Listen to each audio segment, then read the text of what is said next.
अस्सलामुअलैकुम, आप देख रहे हैं समा। मैं हूं फवाज अली और मैं हूं किरण आफ्ताब। बुलेटिन में खुशामदीद। सबसे पहले जिक्र करेंगे बड़ी बैठक का। वजीर आजम इमरान खान की army chief general Qamar Javed Bajwa से मुलाकात हुई, जिसमें सानेहा मच के जिम्मेदारों को इंसाफ के कटहरे में लाएंगे, इस अज़्म को दोहराया गया। कौमी सलामती और मकबूजा कश्मीर की सूरत हाल पर तबादला ख्याल किया गया। मुलाकात में DG-ISI भी शरीक थे। इस्लामाबाद से देखिए अब्बास शब्बीर की रिपोर्ट। वजीर आजम इमरान खान के साथ सिपा सालार जनरल कमर जावेद बाजवा और director general ISI lieutenant general Faiz Hamid की मुलाकात। 3 बड़ों की बैठक में कौमी सलामती की सूरत हाल पर तफसीली गुफ्तगू। सानेहा मच की भी शदीद मुजम्मत। हजारा बरादरी के अफराद को बेदर्दी से कत्ल करने वालों को हर सूरत इंसाफ के कटहरे में लाने के अज़्म का भी अदा किया गया। मुलाकात के दौरान लाइन ऑफ कंट्रोल पर भारतीय फौज की खिलाफ वर्जियों पर भी बातचीत हुई। मकबूजा कश्मीर की सूरत हाल का भी जायजा लिया गया। और अब बात दो टोक बयान की। फौज हुकूमत का ज़ेली इदारा है, सियासी मामलात में घसीटने की कोशिश न की जाए। तर्जुमान पाक फौज ने यह वाज़ेह कर दिया। कहा, फौज पर लगाए गए इल्जामात में कोई वजन नहीं। तमाम बैकडोर राबितों की भी उन्होंने तरदीद कर दी। फजलुर रहमान के पिंडी जाने के सवाल पर DG ISPR ने वेलकम कह दिया। कहा, वजह नजर नहीं आती, मौलाना पिंडी आएंगे तो चाय पानी पिलाएंगे। फौज का मुराल अपनी जगह पे कायम है और फौज अपना काम कर रही है। डिस्पाइट दिस तशवीश अपनी जगह पे है। कयास आराई और इल्जामात मुस्तरद। DG ISPR का प्रेस कॉन्फ्रेंस में दो टोक बयान। किसी को इलेक्शन 2018 के नताइज पर शक है तो मुतालिका इदारे आज़ाद हैं, उन्हीं से राब्ता किया जाना चाहिए। नौयत के इल्जामात लगाए जा रहे हैं, उनका जवाब देना उनमें कोई वज़न नहीं है। फ़ौज हुकूमत का एक ज़ैली इदारा है, सो फ़ौज को सियासी मामलात में ना आने की ज़रूरत है और ना ही सियासी मामलात में घसीटने की कोशिश करनी चाहिए। मेजर जनरल बाबर इफ्तिखार ने सियासी कायदीन से बैकडोर राब्तों को भी मुस्तरद कर दिया। मैं इस बारे में कोई कमेंट नहीं करूँगा। जिस तरह से भी जो भी बात हो रही है, अगर आपने रेफ़र किया कि कोई बैकडोर कॉन्टैक्ट कोई फौज का कोई है, absolutely not. There is no such thing. We want to stay out of it and we are out of it, so that should be good enough. Fazlur Rahman के पिंडी जाने के सवाल पर DG ISPR major general Babar Iftikhar ने वेलकम कहा। मौलाना फजलुर रहमान उन्होंने धमकी दी है कि वो पिंडी आएंगे, GHQ का इशारा, तो आप इस हवाले से क्या कहेंगे? मैं इस हवाले से मतलब मुझे उसकी कोई वजह नज़र नहीं आती पिंडी आने की, और अगर इफ़ एट ऑल वो आना चाहते हैं तो हम इंशाल्लाह उनको चाय पानी पिलाएंगे, अच्छा उनको लुक आफ्टर करेंगे। मेजर जनरल बाबर इफ्तिखार कहते हैं, फौज पर झूठे इल्जामात लगाने का कोई फायदा नहीं। फौज अपना काम कर रही है, हम सीधे रास्ते पर हैं और हमेशा रहेंगे। सवालनामा भेज कर दिखाओ। मौलाना फजलुर रहमान ने नैब को चैलेंज कर दिया है। मालाकंड जलसे में खिताब करते हुए कहा है कि नैब के सामने पेश होना उनका नहीं बल्कि इमरान खान का काम है। चाय पानी की ऑफर पर पिज़्ज़ा की फरमाइश कर दी। कुछ नहीं बन सकता तो फजलुर रहमान को आप सवालनामे भेजते हैं, भेज के तो दिखाओ फिर। एक दफा मेरे बारे में कहा कि फजलुर रहमान को नेब के सामने सरेंडर होना पड़ेगा। मैंने कहा सरेंडर होना फजलुर रहमान का काम नहीं, वो जनरल न्याजी का काम हुआ। आज फौज के कर्नवाल ने जवाब में कहा कि मुहर्रम आए हम चाय पानी पिलाएंगे। मैं उनको बताना चाहता हूँ कि आप खुद को पापा जोश के चीज़ें खाएं और हमें चाय पानी पे तरफाएं, ये ज्यादती है, ये मेहमानदारी फिर नहीं है।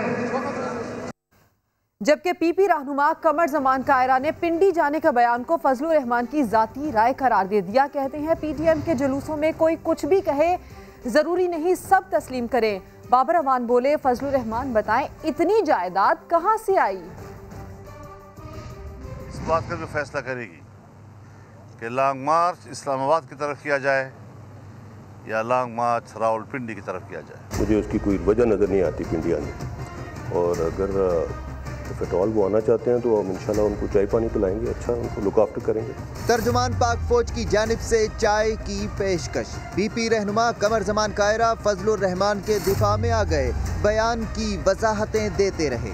उन्होंने कहा था कि ये फैसला हम करेंगे कि हमने इस्लामाबाद की तरफ जाना है कि पिंडी की तरफ जाना। जहाँ मल्टी पार्टी सिस्टम होता है, ये नहीं होता कि हर बंदा अपने जो मुंह से बात निकालेगा वो सारे उसको ऑन करेंगे। जिन चीजों पे इत्तेफाक राय हो जाएगा वो डॉक्यूमेंट होती है।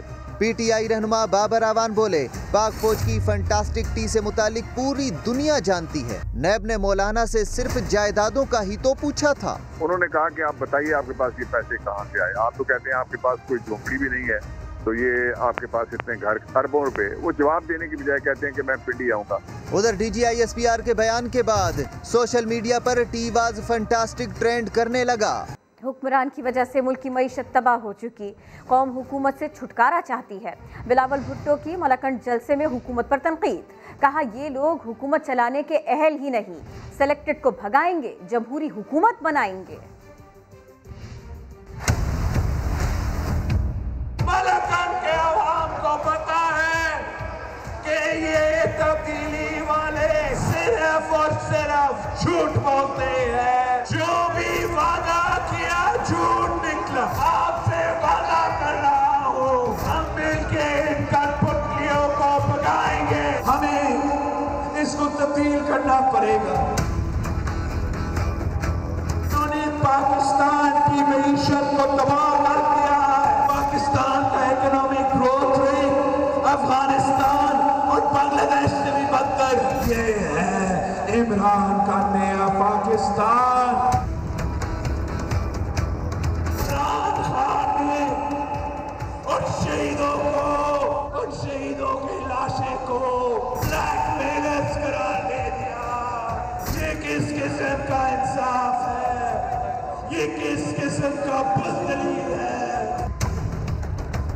हम इनका मुकाबला करेंगे, ना इनको आपका NFC अवार्ड छीनने देंगे, ना इनको आपके आईनी हकूक छीनने देंगे। बिलावल भुट्टो जरदारी ने अपनी और नून लीग की नाकामियों का मलबा भी तब्दीली सरकार पर डाल दिया। कहा इमरान खान की हुकूमत में APS के बच्चों को इंसाफ मिला, ना ही बेनज़ीर भुट्टो के कातिल अंजाम तक पहुँचे। लेकिन शायद वो भूल गए कि सानेहा APS के वक्त नून लीग हुक्मरान जमात थी। बेनज़ीर भुट्टो के कत्ल के बाद 5 साल पाकिस्तान पीपल्स पार्टी की हुकूमत रही। मलाकंड की शदीद सर्दी में बिलावल का जोशीला खिताब। चेयरमैन पीपल्स पार्टी ने जोश खिताबत में माजी के सानेहात का मलबा भी PTI हुकूमत पर डाल दिया। किसी एक शहीद को इंसाफ नहीं दिला सका, शहीद मोहतरमा बेनज़ीर भुट्टो को इंसाफ नहीं दिला सका।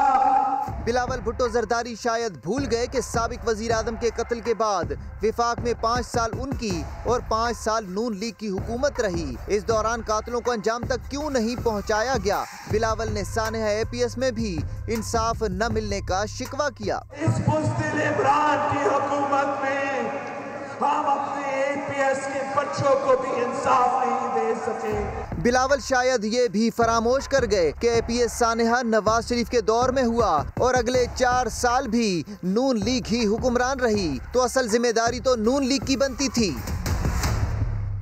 मुअव्विन खुसूसी बराए एहतसाब शहजाद अकबर की प्रेस कॉन्फ्रेंस। लंदन अदालत के फैसले का सियाक़ सबाक़ खोल कर रख दिया।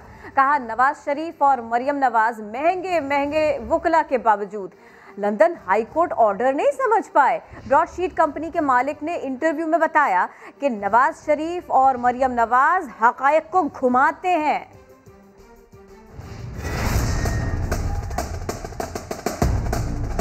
जब ये लंदन से खबर आई कि लंदन की हाई कोर्ट ने एवनफील्ड की अटैचमेंट का मुकदमा खारिज कर दिया, इतनी खबर थी, ना किसी ने ऑर्डर देखा। मुझे नहीं पता कि ये मरियम नवाज़ या नवाज शरीफ साहब कुछ पढ़ते लिखते हैं या कोई ऑर्डर देखते हैं। नवाज शरीफ साहब ने, मैंने देखा था, उन्होंने एक इंटरव्यू भी दिया लंदन में कि देखें जी बिल्कुल हमें तो बरी कर दिया, लंदन की अदालत ने बरी कर दिया एवनफील्ड अपार्टमेंट्स के ऊपर। जो कल का इंटरव्यू अगर आप लोगों ने देखा हो तो उसके अंदर जो उसने अल्फाज इस्तेमाल किए हैं वो ये कहता है कि it is pack of lies, they trying to spin the facts. एक बड़ी इंटरेस्टिंग चीज़ जो उसकी इंटरव्यू में देख रहा था कि सन 2012 में नवाज शरीफ के किसी नेफ्यू ने कावे मुसावी को ब्राइब करने की कोशिश की।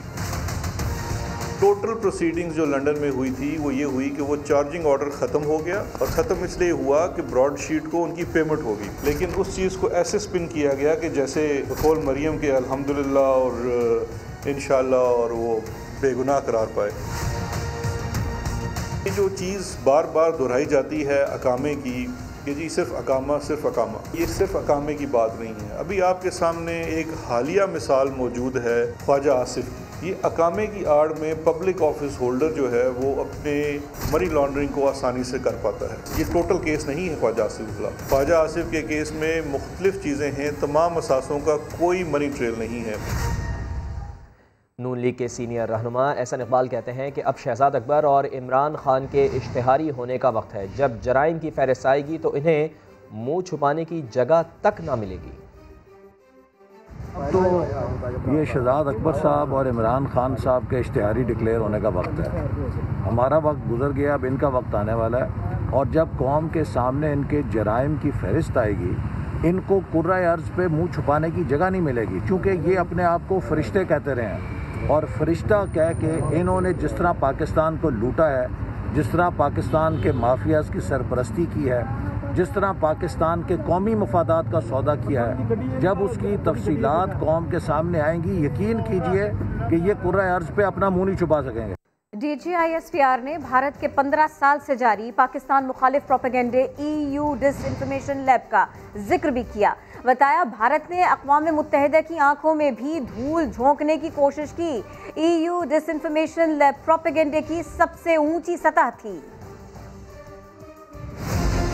EU डिसइंफॉर्मेशन लैब रिपोर्ट के नतीजे में नाकाबिले तरदीद शवाहिद सामने आ चुके हैं। 1 से 6 की स्केल में ये 6 का स्कोर हासिल करती है, जो कि प्रोपेगेंडे की सबसे ऊंची सतह। तमाम जाली नेटवर्क को दिल्ली बेस्ड श्रीवास्तव ग्रुप चला रहा था। इस 15 साल कैंपेन का अगर जायजा लिया जाए तो इसमें पाकिस्तान की साख को बुरी तरह से मुतासर किया गया। 6 मुख्तलिफ डोमेन्स में पाकिस्तान को टारगेट किया गया। इसमें terrorism, economy, diplomatic, fomenting chaos, Kashmir और सोशल इशू। फेक NGOs के जरिए UN और UNHRC में मुख्तलिफ पाकिस्तान मुखालिफ इवेंट्स और डेमोन्स्ट्रेशंस मुनक्किद करवाना और मोटिवेटेड कंटेंट के जरिए पाकिस्तान की साख को मुतासर करना शामिल है। ये NGOs किसी और मकसद के लिए रजिस्टर कराए गए, लेकिन इनको रेजरेक्ट करके पाकिस्तान मुखालिफ बयानिए के लिए इस्तेमाल किया जा रहा है, और फिर उसकी बुनियाद पर EU पार्लियामेंट में पाकिस्तान मुखालिफ रेजोल्यूशंस मूव की गई। इन तमाम एरियाज में पाकिस्तान के आलमी इमेज को नुकसान पहुंचाया गया, और UN और EU जैसे मोतबर इदारों की आंखों में धूल झोंकने की कोशिश की गई। इसमें हमें कोई शक नहीं है कि हिंदुस्तानी रियासत की पुश्तपनाही पे किया जा रहा है। तजियाकारों का कहना है कि अफवाज पाकिस्तान पर इल्ज़ाम तराशी मुल्क के मफाद में नहीं है। हुकूमत को इन अनासर के खिलाफ एक्शन लेना चाहिए। सियासतदानों को अपनी लड़ाई में फ़ौज को नहीं लाना चाहिए। सियासतदान नादानी में मुल्की दिफा से न खेलें, तज्जियाकारों ने खबरदार कर दिया। अमजद शुएब कहते हैं अपोजिशन इल्जाम तराशी के बजाय सबूत सामने लेकर आए। गवर्नमेंट को बड़ा सख्त हाथ डालना चाहिए। बददिली पैदा हो जाए अफवाज पाकिस्तान में, जो कि आपके दुश्मनों का सबसे बड़ा मकसद है कि ये हो, तो आप सोचिए कि दिफा करेगा कौन। तज्जियाकार गजनफर अली ने बताया कि अवाम के जहनों में उठने वाले सवालात के जवाबात जरूरी थे। लोग ये कहते थे कि फजलुर रहमान ने आर्मी के खिलाफ बात किया तो उसको अरेस्ट क्यों नहीं कर लेते, उसको पकड़ क्यों नहीं देते, उसको अंदर क्यों नहीं कर देते। तो ये चीज को कन्वे करना कि इसके बारे में अदारा क्या सोच रही है, बड़ा जरूरी था।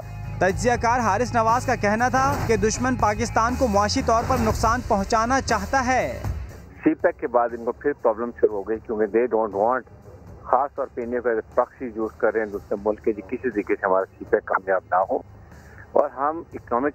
फाटा के एक एक इंच पर हुकूमत की रिट कायम है। तर्जुमान पाक फौज मेजर जनरल बाबर इफ्तिखार ने प्रेस कॉन्फ्रेंस में बताया बलूचिस्तान की सिक्योरिटी पर भरपूर तवज्जो है। FC नॉर्थ और साउथ मुस्तहकम कर दी गई। खतरा मौजूद है लेकिन सूरत हाल काबू में है। बहुत जल्द आर्मी चीफ क्वेटा का दौरा करेंगे, उन्होंने ये भी बताया। फाटा और बलूचिस्तान में सिक्योरिटी सिचुएशन पर सवाल। फाटा का एक एक इंच आज महफूज है। DGISPR major general Babar Iftikhar का प्रेस कॉन्फ्रेंस में जवाब। पहले हमारा फोकस था erstwhile FATA. We cleared the area, उसको हमने अल्हम्दुलिल्लाह राइट नाउ जो मेजर ऑपरेशंस तमाम वहाँ पे मुकम्मल हो चुके हैं और इस वक्त कोई 1 इंच भी ऐसा नहीं है जहाँ पे इस वक्त स्टेट की रेट ना हो। तर्जुमान पाक फौज ने बताया कि 2 साल हुए, तवज्जो बलूचिस्तान की सिक्योरिटी पर मरकूज है। बलूचिस्तान की FC को इन्हांस किया गया है, उसकी कैपेसिटी बिल्डिंग की गई है।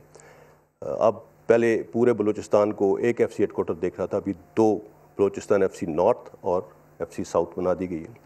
इसी तरह एक नया डिवीज़न, स्पेशल सिक्योरिटी डिवीज़न ख़ास तौर पे CPEC और इसके प्रोजेक्ट के लिए रेज किया गया। मेजर जनरल बाबर इफ्तिखार ने बताया कि दहशतगर्दी का खतरा अभी टला नहीं। थ्रेट है और जैसे मैंने कहा, we not out of the woods yet, but अल्हम्दुलिल्लाह थिंग्स आर अंडर कंट्रोल। एक सवाल पर उन्होंने बताया कि army chief general Qamar Bajwa इस हफ्ते क्वेटा का दौरा करेंगे।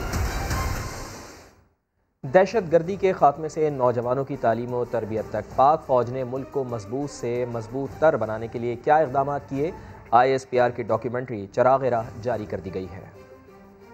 मुल्क के पहले फ्री डिजिटल अदायगी के निज़ाम का इजरा। वज़ीर आज़म इमरान खान कहते हैं कि 22 करोड़ आबादी का पूरी तरह फ़ायदा नहीं उठा सके, सिर्फ 20 लाख अफराद टैक्स देते हैं। रास प्रोग्राम के ज़रिए लोगों को डिजिटल चैनल की तरफ लाया जाएगा। हमारी जो कैश इकॉनमी है ये एक बहुत बड़ी रुकावट है एक 22 करोड़ के मुल्क को अपना पूरी तरह अपनी आवाम, अपने नंबर्स का फ़ायदा उठाने में। 22 करोड़ लोगों में सिर्फ 20 लाख टैक्स देने वाले, और 20 लाख में से 70% टैक्स जो देते हैं वो सिर्फ 3000 पाकिस्तानी हैं।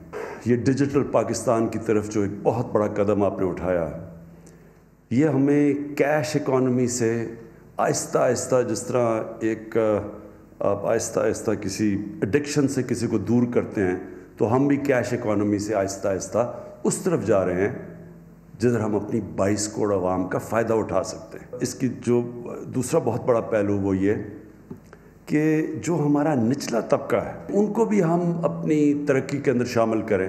ये भी एक बहुत बड़ा आपने कदम उठाया है इस रास्त प्रोग्राम की वजह से। मुस्लिम लीग नून की नायब सदर मरियम नवाज कहती हैं ज़िमनी इंतखाबात में भरपूर कामयाबी हासिल करेंगे, हुकूमत को टफ टाइम देंगे। लाहौर में मरियम नवाज की ज़ेर सदारत ज़िमनी इंतखाबात से मुताल्लिक इजलास हुआ, जिसमें ज़िला सियालकोट और गुजरावाला के ओहदेदारों ने शिरकत की। ज़िमनी इंतखाबात से मुताल्लिक हिकमत अमली, मुशावरत और दीगर उमूर पर बातचीत की गई। मरियम नवाज का कहना था, मजबूत उम्मीदवार मैदान में उतार रहे हैं, कोशिश है पंजाब में ज़्यादा से ज़्यादा सीटें हासिल करें। इजलास में SN इकबाल, अता तारड़, खुर्रम दस्तगीर, राना सनाउल्लाह और दीगर ओहदेदार शरीक हुए। सुप्रीम कोर्ट में सेनेट इंतखाबात से मुतालिक सदारती रेफरेंस पर समाअत हुई। दलाइल के आगाज़ पर ही अटॉर्नी जनरल को सख्त सवालात का सामना करना पड़ा। सेनेटर रज़ा रब्बानी और वकला को तहरीरी जवाब देने की इजाज़त भी मिल गई। सिंध हुकूमत ने 1 हफ्ते का वक्त मांग लिया, JUI ने मुखालफत कर दी। जुल्करनैन इकबाल की रिपोर्ट देखिए। सेनेट इंतखाबात ओपन बैलेट से कराने के लिए कानूनी तरीका क्या होगा? सदारती रेफरेंस पर बड़ी अदालत के बड़े बेंच की समाअत। अटॉर्नी जनरल के रेफरेंस काबिल समाअत होने पर दलाइल। कहा, अदालत सदारती रेफरेंस पर राय देने की पाबंद है, बशर्ते के सवाल अवामी अहमियत और कानूनी नौयत का हो। कौमी असम्बली की तरह ईवान बाला के इंतखाबात भी आइन के तहत नहीं होते। आइन के तहत सदारती इलेक्शन होता है, जिसका तरीकाकार भी आइन में दर्ज है। जस्टिस एजाजुल एहसन ने कहा, स्पीकर और डिप्टी स्पीकर के इंतखाब का तरीकाकार भी आइन में नहीं। आपकी तशरीह के तहत तो स्पीकर का इलेक्शन भी आइन के तहत नहीं होगा। अटॉर्नी जनरल ने कहा, स्पीकर इलेक्शन का तरीकाकार असम्बली रूल्स में मौजूद है। JUI ने सदारती रेफरेंस पार्लियामेंट को नीचा दिखाने की कोशिश करार देते हुए नाकाबिले समाअत करार देने की सदा कर दी। अपने जवाब में कहा, सेनेट इंतखाबात ओपन बैलेट से होने हैं या नहीं, फैसला करना पार्लियामान का काम है। अदालत ने रज़ा रब्बानी, JUI और 2 वकला को तहरीरी दलाइल जमा कराने की हिदायत करते हुए समाअत बुध तक मुलतवी कर दी। Senior advocate Latif Yousafzai reference में स्पीकर कौमी असम्बली की वकालत करेंगे। जुल्करनैन इकबाल, समा, इस्लामाबाद। विफाक के मेडिकल टेस्ट में फेल तलबा के एहतजाज की हकीकत सामने आ गई है। कराची में सिंध असम्बली के बाहर धरने में कोई मजदूर निकला तो कोई सोशल वर्कर। सवाल इतने मुश्किल थे कि उम्मीदवार भूल ही गए। अहमद रहमान खान ने धरने पर बैठे लोगों से बात की तो क्या क्या जवाब सुनने को मिले, आपको दिखाते हैं। सिंध के मेडिकल स्टूडेंट्स ने सिंध असम्बली के बाहर धरना दिया है। इनका कहना है, वफाक के ज़ेरे इंतजाम जो मेडिकल टेस्ट लिया गया वो गैर निसाबी था। आए तो इस असल हकीकत आपको दिखाते हैं।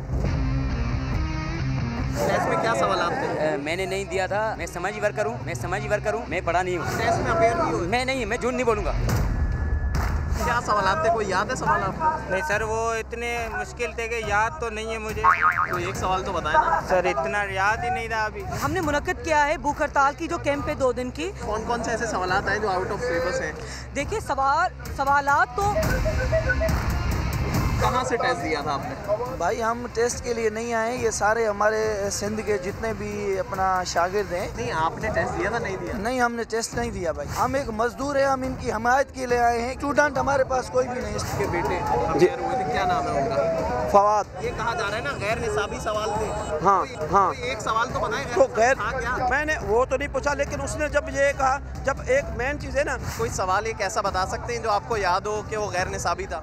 नहीं, इस तरह से वो मैंने उससे पूछा भी नहीं। जब एक रिजल्ट जब आया है। क्यों आए यहाँ पे? सर ये बिल्कुल नाजायजी के लिए आए हैं, कश्मीर से हम तो आए, बच्चों के साथ नाजायजी हो रहा है सर। ये जो तालीम इदारे बंद हैं, क्या वजह है आमद की? मेडिकल टेस्ट का बताएं ना। मेडिकल नहीं आती। आप स्टूडेंट नहीं है? स्टूडेंट नहीं है आप लोग नहीं है। कहाँ से टेस्ट में अपेयर हुए थे आप? पहली बात तो मैं शागिर्द नहीं हूँ, हम उन शागिर्दों के लिए निकले हैं जिनके साथ नाइंसाफ़ी हुई है। आपको उन लोगों ने कुछ बताया कि सवालात क्या आए थे ऐसे? वो तो हमारी डिटेल हमारे लोगों के पास पड़ी है। मेडिकल स्टूडेंट्स के नाम पर अगर धरने में शरीक इन लोगों को दाखिले मिल गए तो यकीन करें मुझ समेत शायद आप भी डॉक्टर से इलाज तो नहीं कराएंगे। कैमरामैन फैसल लगाई के साथ अहमद रहमान खान, समा, कराची।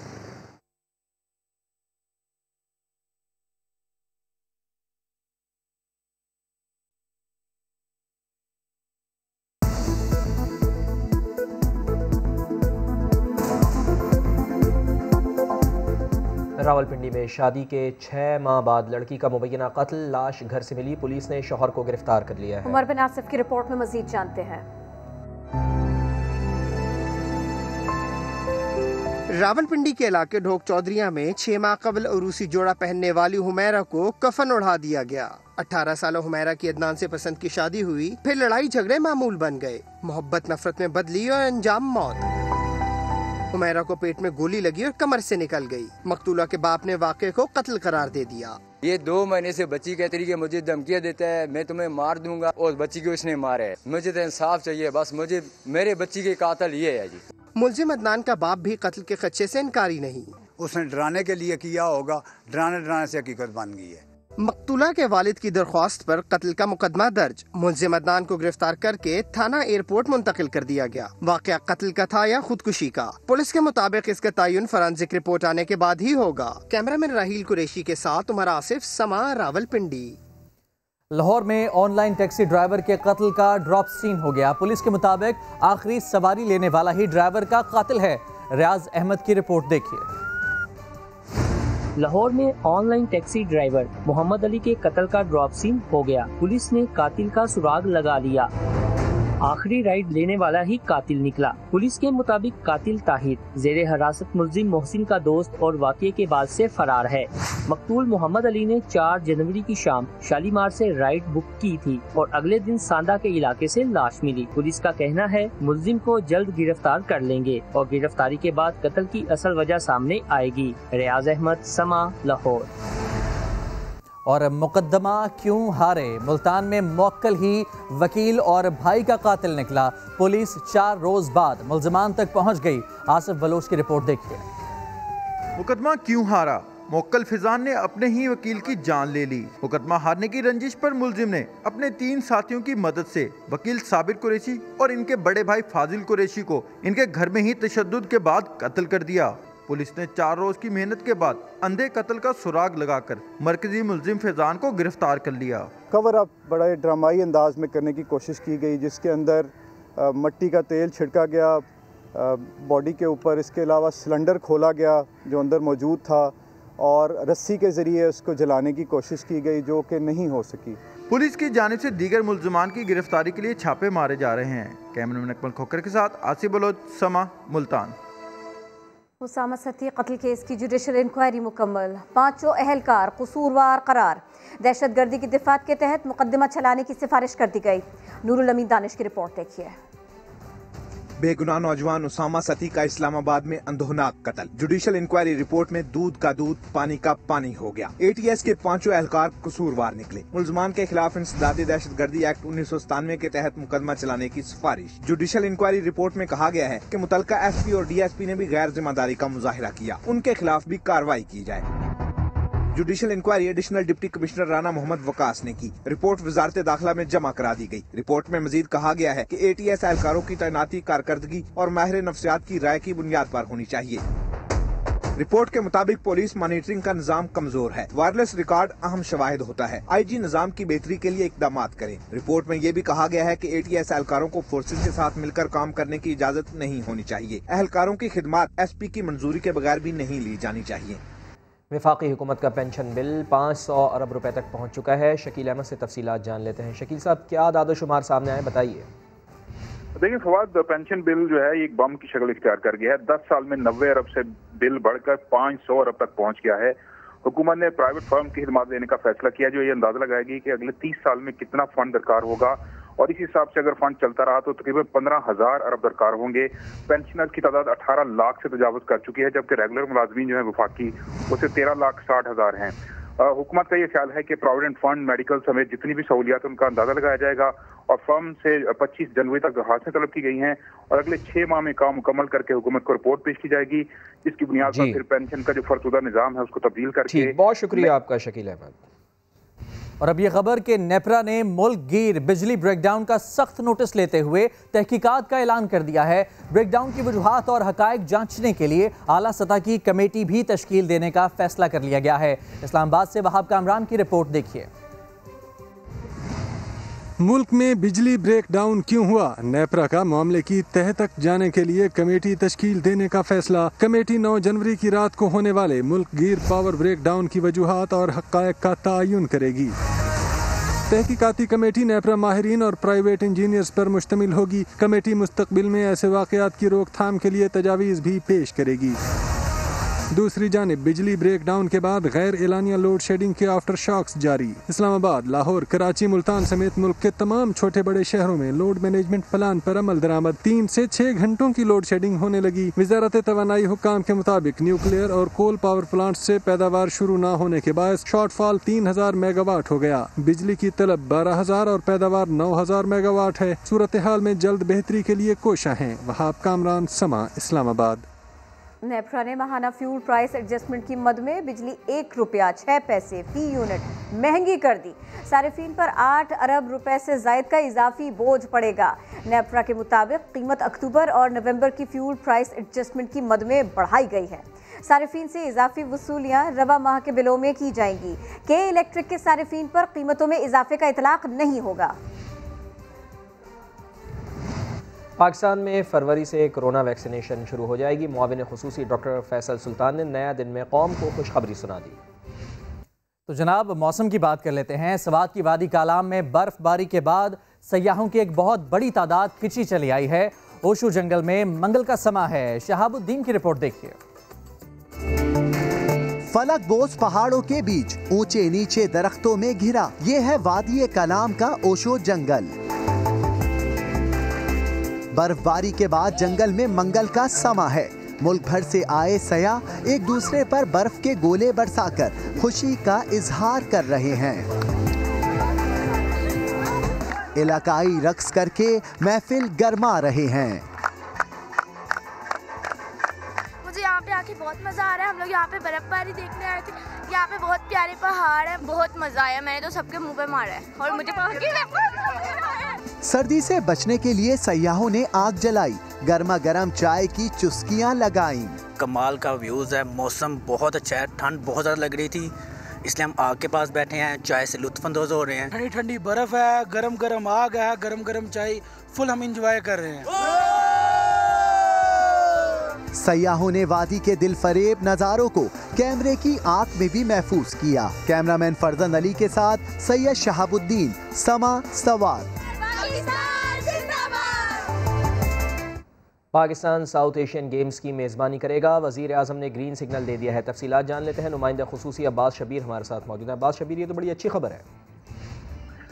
देखिए, वज़ीर आज़म ने आज साउथ एशियन गेम्स के इनेकाद के लिए ग्रीन सिग्नल दिया है। एक आला सतही इजलास की सदारत की है वज़ीर-ए-आज़म ने, जिसमें army chief general Qamar Javed Bajwa समेत वफाकी वजीर फहमीदा मिर्जा और स्टेक होल्डर्स मौजूद थे। साउथ एशियन गेम्स की तैयारियां तेज करने की वज़ीर-ए-आज़म ने हिदायत की है। साथ साथ वज़ीर-ए-आज़म ने गेम्स के इनेकाद के लिए एक स्टीयरिंग कमेटी भी बनाने की हिदायत की है। इस कमेटी बहुत शुक्रिया आपका।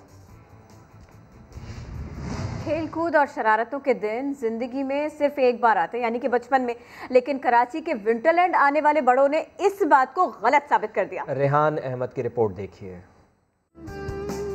मुल्क के शुमाली इलाके बर्फबारी के बाद मजीद सर्द हो गए, वहीं कराची वाले भी इससे बिल्कुल महरूम नहीं। पीएफ म्यूजियम में विंटरलैंड नामी स्नो थीम पार्क के सर्द माहौल में बच्चों के साथ बड़े भी गर्म कपड़े पहनकर सैर करते हैं। इस दौरान कोरोना एसओपीज का ख्याल भी रखा जाता है। विंटरलैंड के अंदर पारा -8 तक गिर जाता है, जो कराची वालों को स्कर्दू और गिलगित की वादियों में पड़ने वाली ठंड का एहसास देता है। 1 घंटे के सेशन के दौरान बर्फबारी होती रहती है और सैर करने वाले दिल खोलकर राइड्स के मजे लेते हैं। कराची में अगर आपको सही में ठंड महसूस करनी है तो आप यहाँ आके कर सकते हैं। हमें यहाँ पर बहुत मजा आया, मतलब कि इतनी अच्छी जगह बनी हुई है कि पाकिस्तान में भी ऐसी जगह है। चीनी माहिरीन के बर्फ से तैयार करदा मुजस्मे, किला और पाक चीन दोस्ती की अलामत JF-17 लड़ाका तैयारे का मॉडल यहाँ आने वालों को हैरान कर रहे हैं।